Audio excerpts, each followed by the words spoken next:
I am the Tofu Golem. Please enjoy the video. In this video, I will explain how to make caramel custard pudding. First, let's prepare the caramel.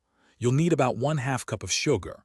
Melt it gently in a saucepan over medium heat until it turns a beautiful golden brown. Be careful as it gets very hot. Once melted, quickly pour this hot caramel into the bottom of 4 individual 6-ounce ramekins, swirling to coat the base. Set these aside to cool and harden while you prepare the custard. Now let's create the creamy custard base. In a bowl, whisk together 3 large eggs and 1/4 cup of sugar until they are light and fluffy. In a separate saucepan, gently heat 2 cups of whole milk with 1 teaspoon of vanilla extract until it's warm but not boiling.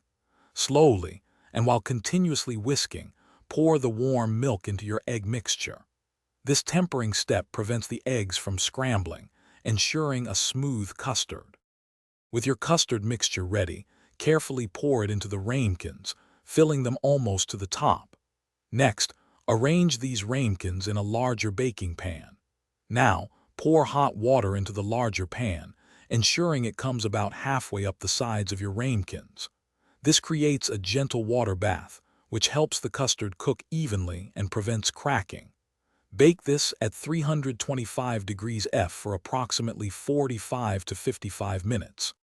Once baked, carefully remove the ramekins from the water bath and let them cool completely at room temperature. This step is crucial for the custard to fully set. For the best texture and flavor, refrigerate your caramel custards for at least 2 hours, or even better, overnight. When ready to serve, gently run a thin knife around the edge of each ramekin, then invert it onto a serving plate. Enjoy your delicious homemade dessert. Thanks for watching. Consider subscribing if we helped you today.